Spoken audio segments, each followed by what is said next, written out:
for the past 2 weeks, there isn't an event that I've attended that I wasn't asked some version of what is going on with the unaccompanied minors, what is going on in our border. So I thought I'd take a couple of minutes to just give my thoughts.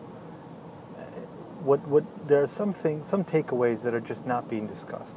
The fact of the matter is, there is a huge number of minors, those under 18, who are trying to get into the United States, and they're being apprehended at the border. So the first takeaway is the fact is that they are being apprehended. The second, and probably the more important question is, what is happening, why is it happening, and what should we do about it? Regarding what is happening, the majority of these kids are coming from Guatemala, Nicaragua, and El Salvador. They are crossing from Central America by themselves or with strangers, going through Mexico. Some are actually stopping in Mexico and countries in between.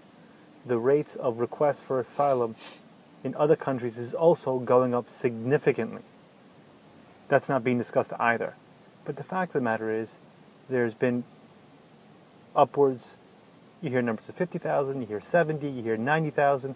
There are large numbers of kids who have been coming to the U.S. in the past 6 or 7 months in unprecedented numbers. And the reason is simple. The situation that they find themselves is truly horrific in their country.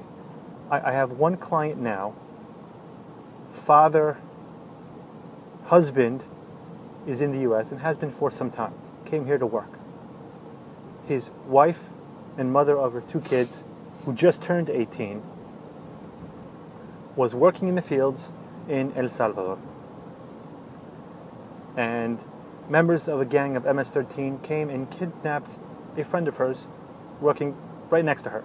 Next day, that woman is found dead. Now, the wife and mother was accosted by members of MS-13 who followed her home, threatened her family, threatened her kids, that they would kill her.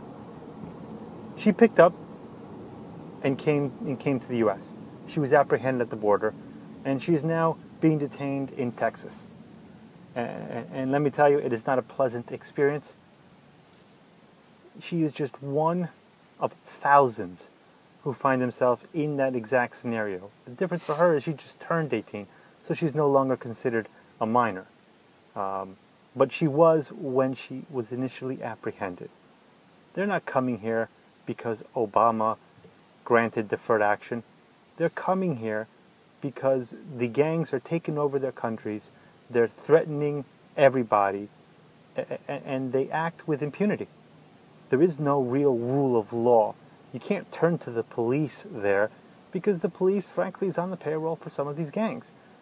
In Mom's situation, just a couple of houses down the street from her, there is a known gang location, part of MS-13, where routinely cops go to have fun.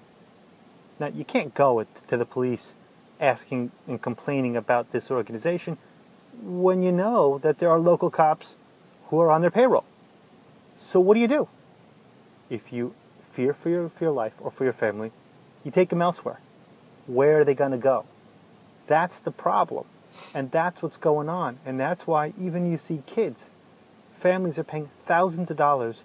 They're putting them in the custody of people they don't know, of strangers who are going to shepherd them from one group to another until they come to the U.S. with the hopes of being reunited with a loved one and with the hopes of a better life because they have no life in their country. We can debate about what should happen, but let's be clear about what's going on. My name is Andres Mecher. I'm a New Jersey immigration attorney.